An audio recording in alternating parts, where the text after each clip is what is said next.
Meet Dr. Mengele. He performed torturous experiments on unwilling participants without anesthetics, painkillers, or even consent from the participants, and he developed medical knowledge and discovered things that would advance the medical field. Should his findings be used in current medical practice? Let's find out.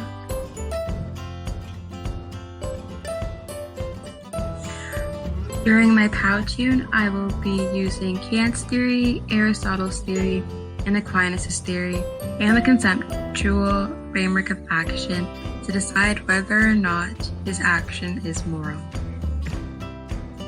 Let's start with Kant's theory. What are Dr. Mengele's duties?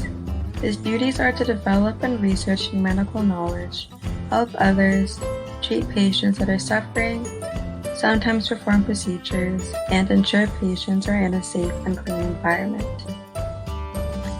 Dr. Mengele does develop new medical knowledge, and he does help others through his new medical knowledge. He also harms others through his experiments. He does not treat patients that are suffering, but instead induces suffering onto them. And he does perform procedures. And lastly, he does not ensure that patients are in a safe environment because he tortures them and treats them harmfully. Next, we look at the universal law and we ask ourselves, would we want all doctors to research and find new things that can help in the medical field? The answer is yes.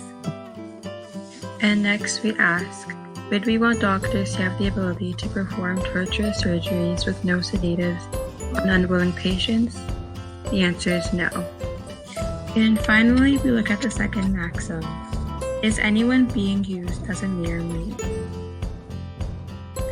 Dr. Mengele is using his participants as a mere means to experiment and develop new medical knowledge that will make him a well-known doctor and without the consent of his participants.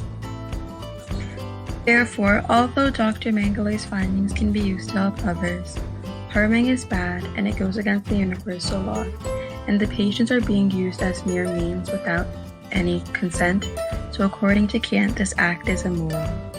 Next is Aquinas' theory. In Aquinas' theory, everything has a purpose. If as humans we fulfill our basic goods, we are good, and if we do not fulfill our basic goods, we are bad. Let's look at Dr. Mengele's actions to figure out if he fulfills his purpose and basic goods.